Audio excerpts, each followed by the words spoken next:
Salut les mordus, 24e, c'est bien ça Raymond? 24 déjà. 24 épisodes de Ça se passe entre les deux oreilles. Le nombre Qui aurait dit? de Coupe Stanley du On Canadien. Oui, c'est ça, on arrive à presque un quart de 100, ça sent bien notre affaire. Ouais. Aujourd'hui, notre t-shirt Raymond, le succès, c'est d'aller d'échec en échec sans perdre son enthousiasme. C'est-tu important ça? Ben, l'entrepreneuriat, c'est apprendre à se planter. Parce que si tu te plantes pas, c'est peut-être parce que tu n'essayes pas. Des choses assez grandes. Tu pas assez fort ou tu es trop dans ta zone de confort. Exact. Les grands qui ont atteint des niveaux là, en entrepreneuriat ou dans n'importe quoi, même en investissement immobilier, c'est pas vrai qu'ils n'ont pas fait d'erreur. Non, c'est sûr que c'est les échecs qui forment le caractère. Ouais. C'est les échecs qui nous font grandir le plus puis qui nous permettent d'atteindre des hauts niveaux, là. Donc, si on garde notre enthousiasme à travers tout ça, tout va bien se passer. Effectivement. Super. Deux invités exceptionnels aujourd'hui. Entre les deux oreilles. Entre les deux oreilles, ça se passe. Ouais. Deux invités exceptionnels aujourd'hui. Simon Lafleur. Oui, bonjour. Simon, on va te permettre dans quelques instants de te présenter, mais les dames d'abord. Hein? Anastasia, et je vais taire ton nom de famille, mais si je l'ai pratiqué 8 fois. Donc, Lukenuck. Lukenuck. Lukenuck. Ah, Tout à fait. Je l'ai eu. J'ai trop eu peur. J'aurais dû me lancer. Ah oui, c'est ça. Faut que tu essayes. Anastasia, en quelques minutes, là, peux-tu nous présenter ce que tu fais dans la vie, qui que t'es? En fait, moi, j'étais un mélange de toutes sortes de choses. Au départ, j'étais une infirmière. Maintenant, je suis rendue inspectrice en bâtiment. Nice. Donc, j'ai fait un virage pour 360, hein, on appelle ça? Oui, bien, c'est ça. Pour certains, 360. Mais quand on l'analyse un petit peu, ben ça a quand même une continuité. Parce qu'avant, je regardais des micro-symptômes sur une personne pour dire, crime, il y a de la douleur, on va travailler sur sa douleur. Maintenant, je regarde des micro-symptômes d'un bâtiment et je vais faire des conclusions pour savoir c'est quoi les problématiques qu'il y a en lien. Puis, finalement, ça se ressemble un petit peu, tu as raison. C'est ça. Fait que c'est l'analyse qui est en arrière qui est importante. Super, merci. Simon? Bonjour. Même chose, présentation en quelques secondes, ouais, ce que tu fais, qui tu es. Moi, je suis issu du milieu de la rénovation. En fait, ouais. Je suis rentré en 98 dans le monde de la construction et de la rénovation. Ça fait 25 ans, en fait, aujourd'hui, là, que je travaille avec des clients de toutes sortes. Le même principe qu'Anastasia. On trouve des problèmes, sauf que sur la maison, puis on essaie de régler. Puis c'est ça. Fait que dans le fond, je suis là-dedans depuis un certain temps. Puis là, je m'enligne tranquillement vers le coaching pour essayer d'accompagner les gens à arrêter d'avoir des problèmes à régler puis essayer de prévenir les problèmes avant qu'ils arrivent pour vrai dans la maison. Nice. Donc, je trouve ça le fun, on est complémentaires. Oui, vous pouvez travailler ensemble. Là, il y a une complémentarité exceptionnelle. Raymond, tu voulais nous partir ça sur... Bien, la thématique, le titre de notre livre, le titre du podcast, c'est « Ça se passe entre les deux oreilles ». Qu'est-ce que vous avez appris sur vous-même? Qu'est-ce que vous avez appris là, entre les deux oreilles depuis votre parcours entrepreneurial? Là? Parce que souvent, quand on a le désir de se partir en affaires ou pour certains, ça va être quitter notre boss, on sait ce qu'on veut plus, on sait à peu près vaguement ce qu'on veut, mais on ne peut pas savoir d'avance tout ce qu'on va rencontrer comme écueil, comme défi. Qu'est-ce que vous avez appris sur vous-même entre les deux oreilles depuis que vous êtes en affaires? En fait, tellement d'affaires. Quand j'ai commencé en affaires, j'avais aucun bagage entrepreneurial. J'avais juste fait une analyse de qui j'étais. Donc, j'ai fait une grosse introspection à dire qu'est-ce que j'aime, qu'est-ce que je veux faire, puis c'est quoi mes forces, puis vers quoi je suis capable de me diriger.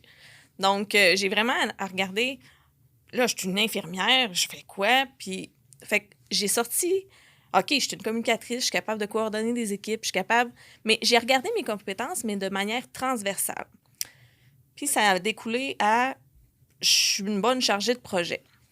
Mais dans les années où j'ai fait mon cours de lancement d'entreprise, il n'y avait pas du tout de cours à distance, il n'y avait pas de cours en ligne. Puis je suis arrivée sur... Regarde, la vie va m'amener un métier que je vais aimer pour aider les gens, mais je ne sais pas encore c'est quoi.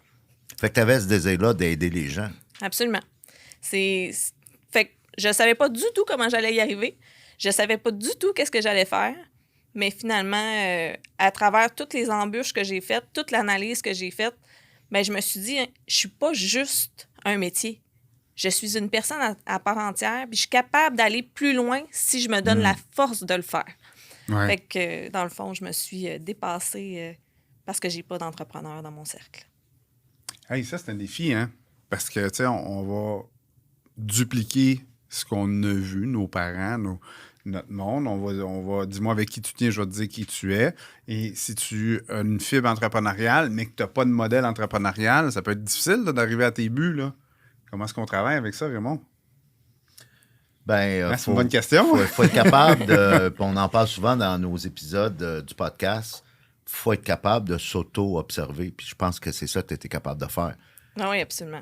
Absolument. J'ai tellement creusé là, sur OK, c'est quoi mes forces réelles? Puis c'est quoi vers quoi je veux m'en aller? Je savais pas du tout c'était quoi le chemin. Fait que je me suis dit, je vais sauter en parachute. Puis, à un moment donné, il va s'ouvrir. Et ça, j'aime ça. Hein? Sauter en parachute, là, en tout cas, en tant qu'entrepreneur, évidemment, on surveille le parachute. Il y a des paramètres à respecter. Mais plus que tu sautes en parachute, plus tu agrandis ta zone de confort, plus tu vas avoir du succès, c'est sûr et certain. Exact. Parce que tu vas passer par des sentiers où que les autres ne passent pas. Puis en tant qu'entrepreneur, il faut passer hors des sentiers battus. Oh. Je pense que, pour ne pas le perdre, là, il y a une pépite d'or qui vient de ressortir. Et avant d'aller à Simon, je pense qu'il faut vraiment la relever.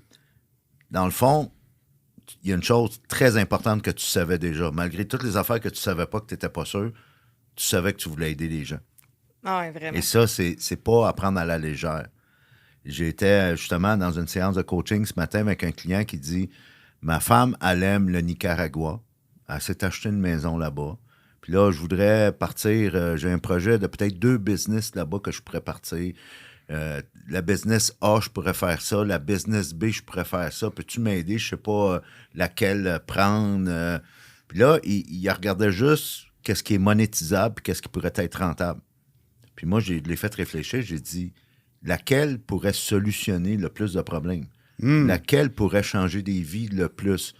Commence par ça. Après ça, oui, fais ta due diligence. Assure-toi que c'est rentable. C'est tout correct, là. Puis moi, je dis tout le temps, l'automobile n'a pas été créée pour mettre du gaz. L'automobile a été inventée pour le mouvement, pour aller plus facilement, plus rapidement du point A au point B. Est-ce que tu as besoin de mettre du gaz? Ben oui. Sauf que c'est pas le gaz qui vient en premier, c'est le mouvement, c'est le but, la cause derrière l'automobile. Et malgré le fait que tu n'avais pas d'entrepreneur autour de toi, que tu te lançais dans le vide, que tu ne savais pas trop qu'est-ce que ça allait donner, il y avait quelque chose de très, très, très fort en toi. Tu voulais aider des gens. Absolument. Ça, pour les gens qui nous écoutent, là, c'est à retenir. Là. Puis je pense que souvent, les gens n'ont pas un bon pourquoi comme ça. Exactement. Ils le font pour l'argent, ils le font pour toutes sortes de raisons, mais ils le font pas pour quelque chose qui va leur permettre de se lever de leur lit à tous les matins. Tu te lèves le matin parce que tu as le goût d'aller aider des gens. Tu te lèves pas le matin parce que tu as le goût d'avoir un certain succès éphémère. Tu te lèves pas le matin pour faire de l'argent, ce qui devient redondant à un moment donné. Tu y vas pour une cause qui va te gratifier par en dedans. Et ça, c'est vraiment important, là. Mais tu sais, je voulais pas... moi, dans le fond, je suis devenue inspectrice suite à une de mes aventures immobilières. Donc, je voulais pas que qu'est-ce qui m'est arrivé détruise d'autres familles. Ouais. Donc... Raconte-nous ton histoire. Tu me l'as déjà raconté. C'est quand même assez en fait, spectaculaire. Oui. Ben, c'est une saga, en fait, là, qui dure depuis maintenant presque 5 ans. Ouais. Donc, quand j'ai fait mon introspection à savoir qu'est-ce que je veux faire, tout ça, je le savais pas trop. Puis finalement, je m'étais dit, je vais investir en immobilier pour pouvoir planifier ma retraite. Puis là, ben, je me suis dit, je vais vendre ma maison, je vais m'acheter un duplex, puis je vais commencer par là. J'ai acheté un duplex avec un courtier, avec un inspecteur. J'ai fait une contre-promesse d'achat parce qu'il y avait des problèmes dans l'entretoit. Mais, tu sais, je peux pas comprendre, moi, c'est quoi l'étendue des dommages dans l'entretoit. Je sais juste qu'il y a quelque chose de majeur, puis je demande une contre-offre que le vendeur il signe, qui va faire des travaux par des spécialistes. Parfait, super. Mais là, moi, je connais pas, là, tu sais, je sais pas que qu'est-ce qui est noir dans l'entretoit, c'est de la moisissure, là. Je sais qu'il y a de la condensation, mais je sais pas c'est quoi les phénomènes qui expliquent ce cauchemar-là, là, dans le fond. Fait que je fais faire les travaux, le vendeur s'engage à les faire. Finalement, les travaux sont bâclés. J'ai de l'argent à vidéo commis. Au lieu de coûter 4 500, ça me coûterait 45 000 refaire la toiture. Ouais. Rien de moins. Fait que je me suis littéralement effondrée. Et j'ai fait comme, OK, ça, c'est comme un warning. Ouais. Fait que je me suis dit, ben, je vais aller aider les gens à amener de la qualité en inspection. Puis je vais les aider à éviter de Donc, vivre suite à moi, mes aventures, tu as viré 100 positif, tu as pris cette énergie-là, ouais. tu as été chercher ta certification, puis là, maintenant, tu empêches les gens de vivre le même Absolument. type de phénomène. Fait que c'est quand même pas rien, là. Fait que J'aime ça. Drôle, Ça me fait penser à une histoire, un de mes anciens clients puis contacts d'affaires, puis il aime ça que je le nomme, il veut même venir sur le podcast, fait que je vais le nommer. Guy Michaud, le fondateur de la compagnie Génacol.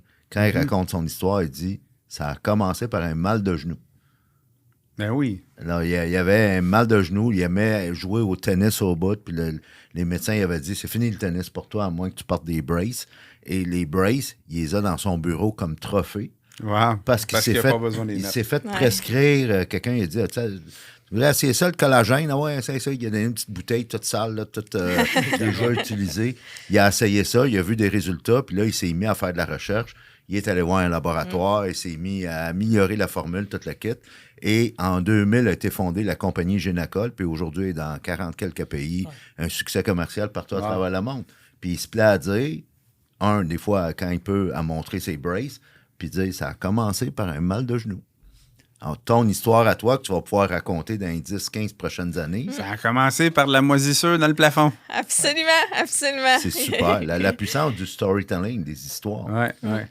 Mais c'est, tu sais, même si ça fait 5 ans, puis tu sais, je vais te laisser la place Y a parce que aucun je parle problème. beaucoup, là. Tu sais, des fois, il faut m'arrêter.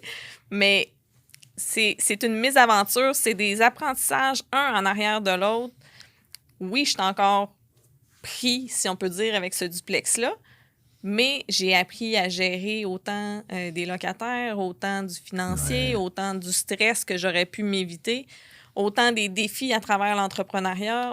Fait que, Mais oublie pas que ce que tu as vécu, c'est ça qui a forgé qui tu es aujourd'hui. Puis Absolument. ça faisait partie du... Moi, je crois beaucoup à Ouais. l'univers puis à ce qu'elle met sur notre vie. Puis, tu sais, il fallait que tu vives C'est- ça C'était le coup pour d'envoi. devenir qui tu devais être, pour justement arriver à t'épanouir au maximum. là. Cette propriété-là, c'est comme ton trophée, dans le fond. absolument. Puis Absolument. Jocelyn, le sien, c'est la maison la plus laide de Saint-Hubert. Ben oui, moi, je suis propriétaire de la maison la plus laide de Puis Saint-Hubert. J'en suis toi très aussi, fier. c'est symbolique dans ton Je veux même histoire. pas la vendre, tu sais. Je la garde juste parce qu'elle est laide. Ah, c'est bon, ça. Ben, pour ma part, je pense qu'on a une histoire similaire de passion pour aider les gens. Là. Mais ça t'aime à faire, à force de faire des travaux par des clients qui avaient des problèmes. C'est ça qui m'a amené à me retourner en entrepreneuriat, en fait, là, pour aider les gens à comprendre avant que le problème arrive. Mhm. Fait que c'est Parce vraiment que toi, en rénovation, t'arrivais un coup que le problème t'est arrivé. Oui, c'est ça. Moi, j'avais fait que ça depuis 25 ans, régler des problèmes qui auraient dû être prévenus. T'sais, si le client finit toujours par dire avoir su, ça m'aurait pas coûté 45 000. Ça aurait coûté 3 000 $, ça aurait été réglé ou vice-versa. Effectivement. Mais c'est toujours des petits détails, tu sais. Quand tu le sais pas, tu fais comme, ben, on va repousser ça, il n'y a rien de brisé. Il y a rien... Mais oui, ça va briser si tu fais pas C'est attention. ça. Des fois, ça paraît anodin, un petit détail. Là, j'ai insignifiant, réalisé que j'ai une petite coulisse d'eau entre ma gouttière et ma toiture. Ouais. Puis, tu sais, je sais pertinemment qu'il faut le faire, sauf qu'il n'y a rien de brisé pour l'instant. Pour l'instant. Non, c'est ça. Fait que, tu sais, il faut vraiment que je prenne le temps d'appeler mon gars de gouttière et dire, hey, pour moi, à déplacer pendant l'hiver ou je sais pas, pas normal qu'il y ait de l'eau qui coule entre la gouttière et... Et tu diras à ton gars de Goussière, Simon me dit. Simon vous me dit. répond. Mais c'est comme je disais. Simon said. Ouais, c'est ça. OK, Je dis souvent en inspection, il y a 3 clés pour garder un bon bâtiment. Si tu en comprends une des 3, tu vas être en business. Ah ouais? La première, c'est éloigner l'eau. La deuxième, c'est éloigner l'eau. La troisième, c'est éloigner l'eau. Éloigner Fait que l'eau si t'en aussi. as compris une, t'es T'es correct. correct. C'est bon. C'est un peu comme en immobilier, tu sais, quand tu veux faire un bon achat, c'est localisation. Absolument. Ça finit là. Si t'es bien localisé, peu importe ce que tu achètes, tu vas avoir du succès avec. C'est ça, exactement. Évidemment, après que tu l'aies fait inspecter. Oui, absolument. Absolument. C'est super.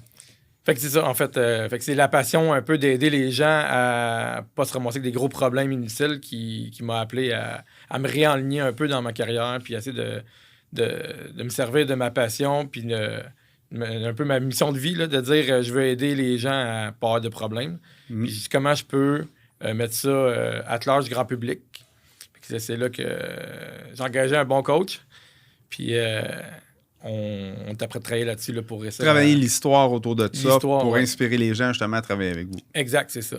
Fait que on est là-dessus. J'étais prêt de recréer ce nouveau mouvement-là. C'est quelque chose de presque inconnu parce que des gens qui aident les personnes à comprendre leur bâtiment. Je te dirais que c'est quand même assez rare. Tu as tout à fait raison. Il y a des compagnies qui le font. Il y a des compagnies qui se spécialisent surtout en accompagnement, donner des soumissions gratuites, des entrepreneurs. Mais il y a tellement d'entrepreneurs qui ne connaissent même pas leur propre travail, qui comprennent pas nécessairement qu'est-ce qu'ils font. Ils le font parce qu'ils l'ont toujours fait.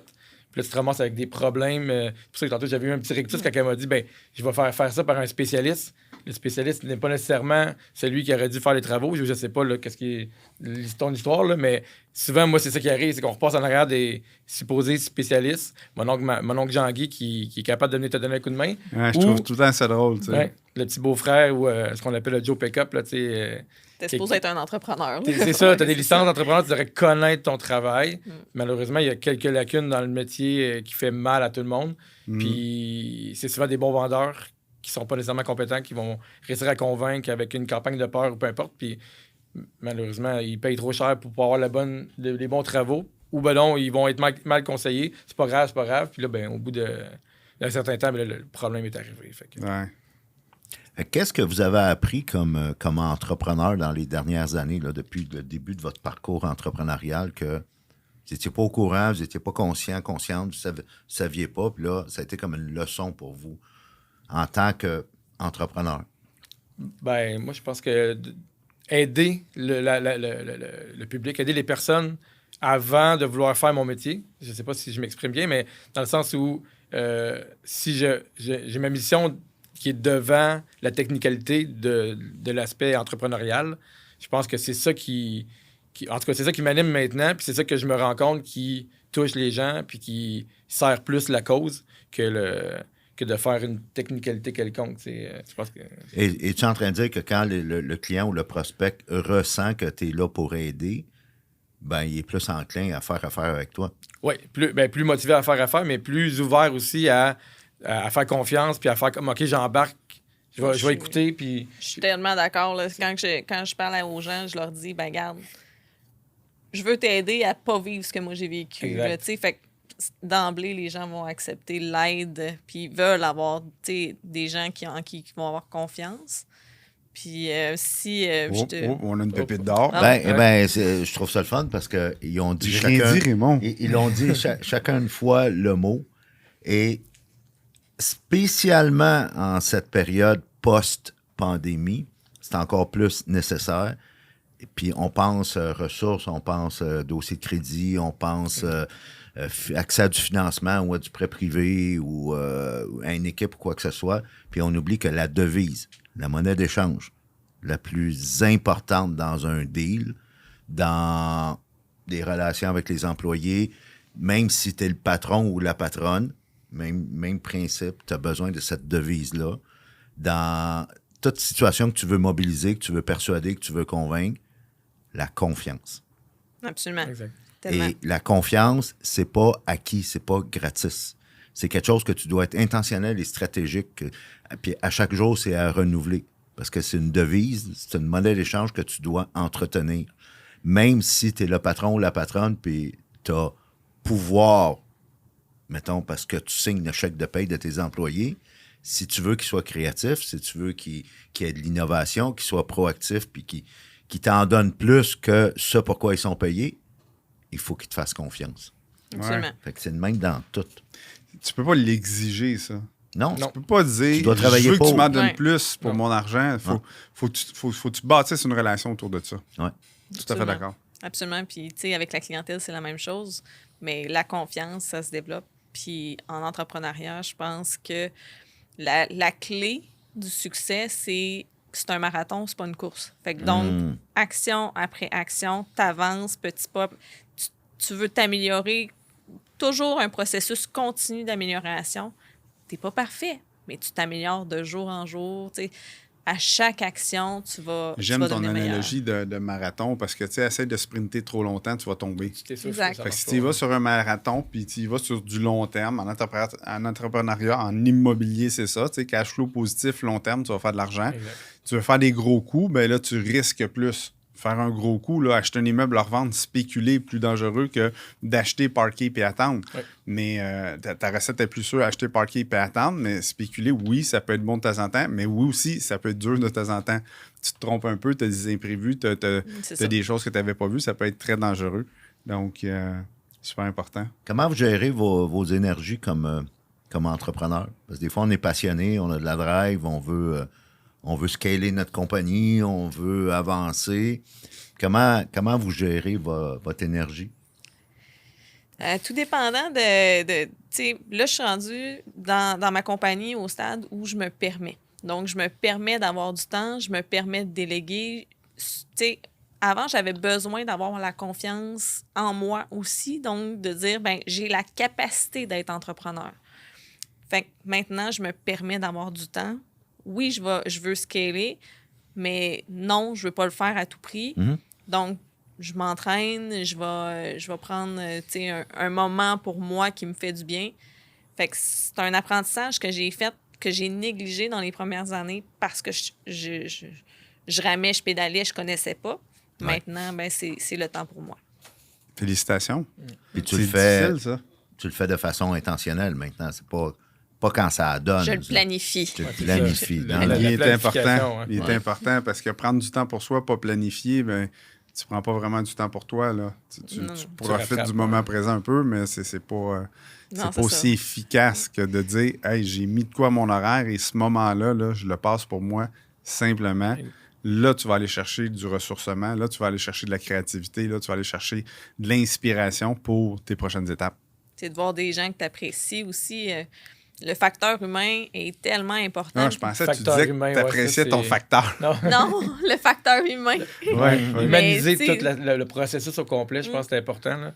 C'est ce qui ramène à la base, en fait, de tout. Là. De ramener des relations humaines. Fait que pour moi, en entrepreneuriat, ce qui est ma grande richesse, c'est les gens qui sont autour de moi. Fait que c'est d'avoir un petit souper, un petit café. Pour moi, ce temps-là est d'une immensité riche. C'est incroyable. J'ai appris ça récemment, moi aussi, le groupe d'amis. Avant, c'était super important pour moi de maximiser tout. Fait que mon groupe d'amis était simplement relié à l'immobilier. Je maximise mon temps. Tant qu'à être avec des amis à faire d'autres choses que de l'immobilier, moi, au moins avoir du monde immobilier. Puis maintenant, j'ai des cercles d'amis où est-ce que ça parle pas du tout d'immobilier.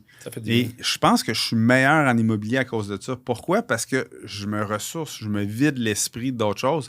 Et quand je reviens me focusser sur de l'immobilier, mais là, j'ai des nouvelles idées. Je suis pas pris dans mes vieux patterns. J'ai vécu autre chose. Mes schèmes de cerveau, je sais pas si on comprend, là, ils se sont désenracinés des bonnes places et je suis ouvert sur du nouveau. Ouais, je pense que l'équilibre est super important. Très important. Fait que, j'ai des groupes d'amis avec qui je parle de complètement autre chose, plus de sport, moins d'immobilier. J'ai des groupes d'amis, quand on arrive là, c'est toujours autour de l'immobilier, le fameux taux qui augmente. Hein? On a entendu parler? Ouais. Mais là, il est stable. Hein? On a vu ça aujourd'hui. Dirais-tu que ça vient aider ta créativité? Ben oui, c'est sûr, c'est sûr. Mais ça, on le comprend pas, hein? Quand on se fait rentrer dans la tête, hustle, immersion totale, immobilier, that's it. Puis finalement, c'est pas ça qui te fait avancer. Je sais que t'es un amateur de sport comme moi, Joss, puis à un moment donné, je pense moi, la pétanque, là, je suis très... C'est Danny Dubé qui recommandait, si t'es un bon joueur de hockey l'hiver, puis tu veux rester un bon joueur de hockey, joue pas au hockey l'été. Prends ta pause. Joue au baseball. Ouais. Joue au soccer, joue au football. C'est que tu vas développer tes qualités athlétiques, donc aussi ta créativité. L'entrepreneur, c'est un athlète, dans le fond. Là. Puis ce qui performe, l'entrepreneur... Il y a plein d'athlètes professionnels. Ouais. Pensons à Stéphane Richer, dernier scoreur de 50 buts des Canadiens, qui aurait pu jouer à balle aussi. Ben oui. Lui, il aurait pu jouer baseball professionnel, pas de problème. Tom Brady, qui avait été repêché par les Expos. Exact. Il y en avait un autre, là, Wayne Gretzky, un incroyable joueur de crosse. Mais évidemment, il a choisi le hockey. Il a bien fait, mais il aurait pu connaître autant de succès à la crosse. Malheureusement, la crosse, c'est beaucoup moins populaire. Michael Jordan, qui a eu une carrière MLB, je pense que c'est Deion Sanders, football-baseball. Ouais. Donc, il y en a plein comme ça parce qu'ils ont développé des qualités athlétiques dans toutes sortes de sports. Ces jeunes-là devaient être des TDAH non diagnostiqués qui couraient partout tout le temps. Un peu comme quand tu vois tes amis qui n'ont pas rapport à l'immobilier, ça aide à décrocher, puis en même temps à calibrer et expandre ta créativité, mais dans le sport, c'est la même chose. Au niveau du cerveau, il y a quand même des recherches qui prouvent aussi que plus tu vas faire la même chose, puis que tu vas penser toujours de la même chose, plus tu vas fatiguer ces neurones-là. Ouais. Alors que si, mettons, tu pars en voyage, puis que tu travailles sur, OK, cette semaine, je parle une autre langue, je rentre en contact avec des nouvelles personnes, bien, juste rester sur la plage puis parler en français, mettons, avec d'autres Québécois, va faire qu'on reste sensiblement sur la même longueur d'onde. Alors que quand on force notre cerveau à dire, ben, je vais faire autre chose, ou, tu sais, je prends une pause. Je vais renchérir avec une analogie là-dessus. C'est comme si tu vas au gym puis tu fais juste des biceps. Exact. Ah, c'est ça. À un moment donné, tu ne progresses plus. Non, Tu fais des biceps, du dos, du chest, C'est des jambes, des mollets, du petit orteil. Je vous le dis, c'est dur à entraîner, ça. Ah ouais. Raymond, avant de conclure, avais-tu une dernière question pour j'ai nos pas entendu, invités? Simon, comment il prend soin de lui, comment il gère son énergie. Oui. là. En fait, on a parlé de la planification, je pense que ça a été le secret.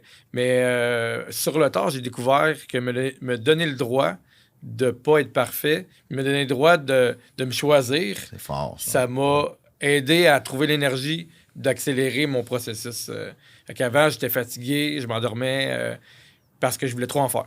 Puis la journée que je me suis donné le droit de ne pas tout le temps trop en faire, je me suis mis à en faire plus. Je suis tout à fait d'accord avec toi. J'ai enlevé cette pression-là qui était inutile sur l'espèce de sentiment de performance, de vouloir jamais déplaire à personne, être sûr de tout livrer à tout le monde. Puis à un moment donné, non, j'ai besoin de mon temps à moi. Puis cette semaine, on est mercredi midi, je m'en vais dîner avec quelqu'un. C'est fini. Je m'en vais là, puis c'est ça. Fait que je mets ça dans mon calendrier, j'appelle mon chum ou whatever, puis hey, à midi, t'as-tu de la place? Ouais, OK, bon, on se permet ça. Fait que ça l'a comme enlevé, ça l'a allégé, on dirait, la lourdeur du calendrier. Puis depuis ce temps-là, j'en fais encore plus que ce que je faisais avant. Fait que ça m'aide à Félicitations de te choisir. Merci. Une belle preuve d'amour pour toi-même. Un peu comme mot de la fin, parce que l'entrevue tire à sa fin. Si je vous demandais à chacun, en 1 minute à peu près, qu'est-ce qui s'en vient pour vous, là, votre vision pour le futur dans votre business, dans l'immobilier? Ce qui s'en vient, je peux répondre. Étant donné que je suis un peu en tournant de carrière, là, je veux lâcher un peu la rénovation pour aller plus en coaching. Je veux accompagner les gens à comprendre leur résidence, leur bâtiment. Fait que je m'en vais plus dans le coaching. Okay. Fait que l'accompagnement vraiment en personne, mais je veux aussi ouvrir une branche éventuellement de coaching en ligne. Fait que là, pour l'instant, c'est du one-on-one là, pour commencer, mais je suis prêt de travailler là-dessus là, pour essayer de développer un système en ligne. Là. Donc, pour ma part, je suis en train de finaliser le processus de franchise de mon entreprise. Oh. Je suis en train de regarder pour investir à nouveau en immobilier. Donc, l'étape prochaine, c'est de mettre... Et on inspecte la toiture, hein? oui, l'entre-toit. Faut pas qu'il y ait de problème entre les deux oreilles ou entre le toit. C'est pas mal pareil. Fait que, mais sinon, je suis en train de développer aussi différents projets. Là. J'ai un podcast que je vais sortir également sur une vision différente de l'immobilier, étant donné que je suis inspectrice. Fait que, dans le fond, mon but, c'est d'aider les gens, mais à plus grande échelle et d'amener un changement en inspection. Donc, j'essaie de m'impliquer. Bravo. Encore une fois, des belles discussions, Raymond. Ouais. Merci d'avoir merci. invité ces deux charmantes personnes incroyables. Les Mordus, on se revoit la semaine prochaine pour le 25e. Donc, 25e épisode la semaine prochaine. C'est un rendez-vous.